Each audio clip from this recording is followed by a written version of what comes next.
Cuba's a disaster, but I've been hearing so much about Cuba. But Cuba's in its last moments of life, as it was. It'll have a great new life, but it's in its last moments of life the way it is. But our focus right now is on Iran, and we'll do that. I would say, what will you do? Take about 2 days off, Marco? No, he won't. Maybe an hour. He'll take 1 hour off, and then he'll... Many of you have come today, and they say, I hope you can take care of Cuba, because you've had problems with Cuba, right? You mentioned. I was surprised, but 4 of you said, actually, could you do us a favor? Take care of Cuba. I'll take care of it, okay? So we did eradicate ISIS. Now, during the 4 years, we had a rigged election. You probably read about it, probably heard something. So it gave me 4 years to contemplate and to stage my comeback. I staged big comeback. They say it was a comeback. I didn't think it was a comeback because I had the people on my side. So I didn't view it as a comeback, but they did everything possible during that 4 years. They're crooked politicians, dirty cops. They're dirty cops. They did everything possible to make it impossible for me to win. And I won in a landslide. But during that period of time, I learned a lot. And I learned how you people, and I saw it so badly, how you're suffering with what's happening with the crime in the region. And I said, if we ever come back, we're going to eradicate that crime. And I'm going to work with you. And if you want, we're going to do it. We can do it pretty easily. As part of our commitment to countering the cartel presence in our region, we must recognize the epicenter of cartel violence is Mexico.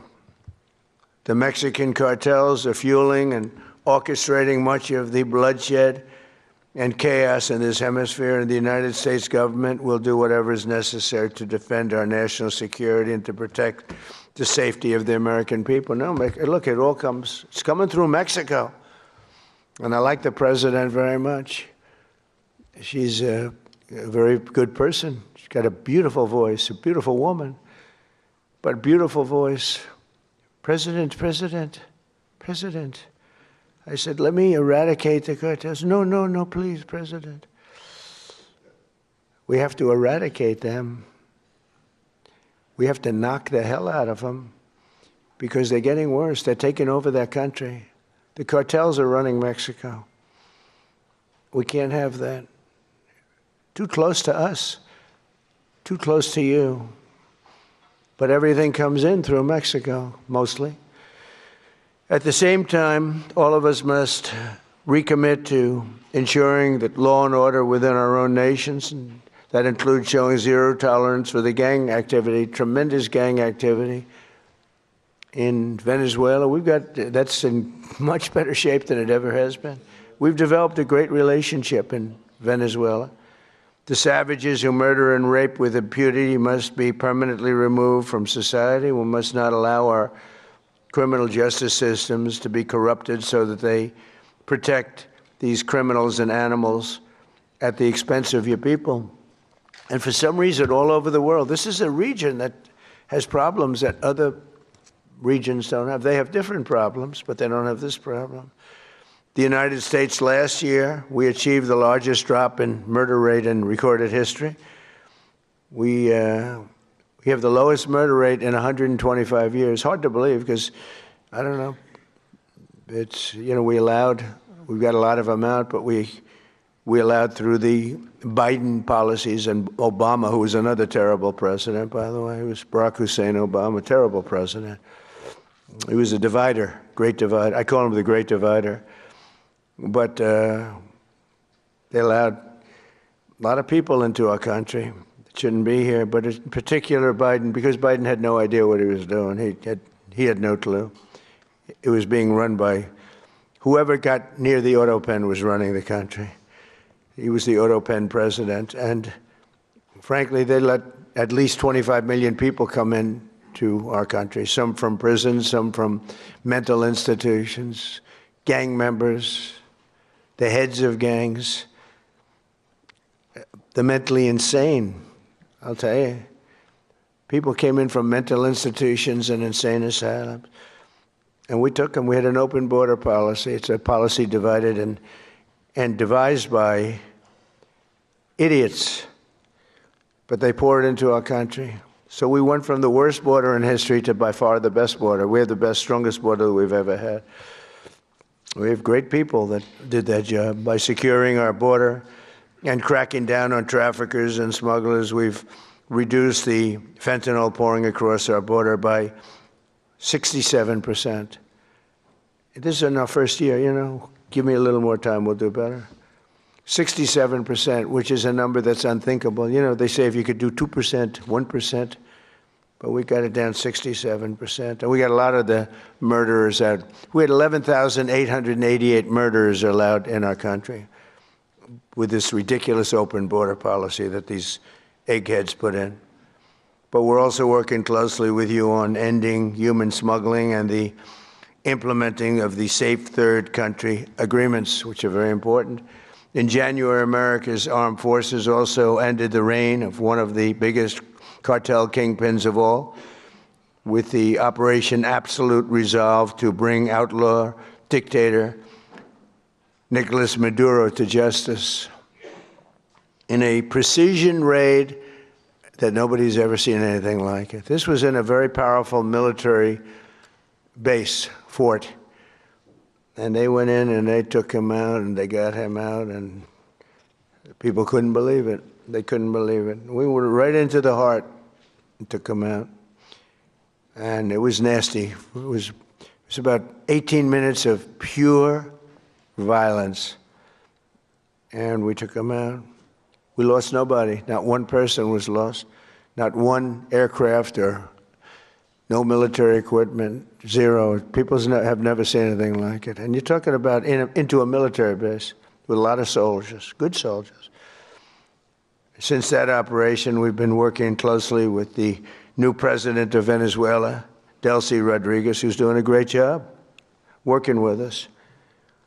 I mean, she's doing a great job because she's working with us. If she wasn't working with us, I would not say she's doing a great job. In fact, if she wasn't working with us, I'd say she's doing a very poor job. Unacceptable. No, but she's doing a great job, Marco, right? And she gets along great with Marco. And we're taking out tremendous amounts of oil. They're making more money now than they've ever made. Ever made. We have the big oil companies in. They are making more money. We're getting some. They're getting a lot. They're making more money now than they've ever made in the history of their country. Can you imagine? And it's being spent properly, and they're watching it closely. And I'm pleased to say that this week we have formally recognized the Venezuelan government. We've actually legally recognized them. We have also just reached a historic gold deal. It's called the gold deal with Venezuela to allow our two countries to work together to facilitate the sale of Venezuelan gold and other minerals. They have great amounts of gold. They have good land, I tell you, very good land. But they weren't able to take advantage. The system didn't allow them to take advantage of the value of their land. As we achieve a historic transformation in Venezuela, we're also looking forward to the great change that will soon be coming to Cuba. Cuba's at the end of the line. They're very much at the end of the line. They have no money, they have no oil, they have a bad philosophy, they have a bad regime that's been bad for a long time. And they used to get the money from Venezuela, they get the oil from Venezuela, but they don't have any money from Venezuela, they don't have any oil, they don't have anything from, people can't even, they land in Cuba, they can't get gasoline to fly out, they have to leave their planes behind.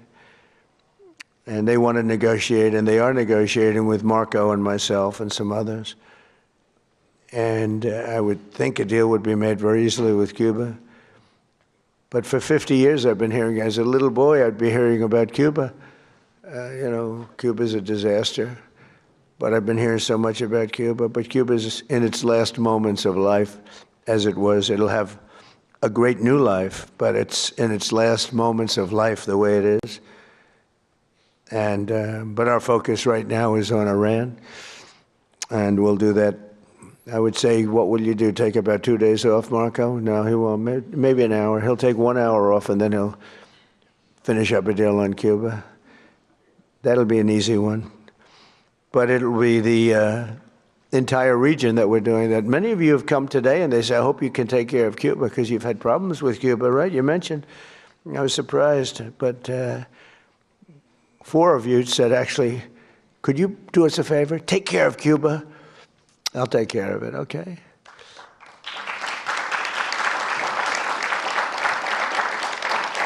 So, and as these situations in Venezuela and Cuba should make clear under our new doctrine, and it is a doctrine, we will not allow hostile foreign influence to gain a foothold in this hemisphere.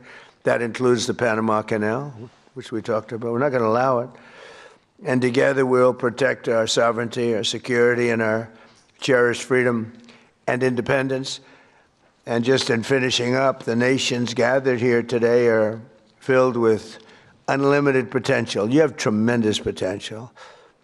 It's a great part of the world.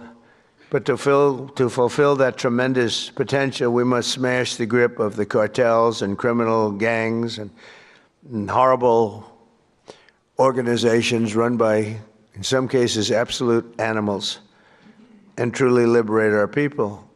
And some people are afraid to do it because they've gotten such a foothold. But I think you can get out of that, and we'll work with you if you need. With the courage and resolve of the leaders in this room, great leaders will make our nation safer, stronger, richer, and more successful than ever before. So I want to thank you all very much for coming. I look forward to the incredible progress that's soon to come. You're going to see some incredible things. And now I'd like to ask Secretary Rubio and Secretary Hegseth to say a few words, and then I'll sign a proclamation formally launching the America's Counter-Cartel Coalition, which is what it is. It's a counter-cartel coalition. And thank you all for being here very much. Appreciate it. Thank you.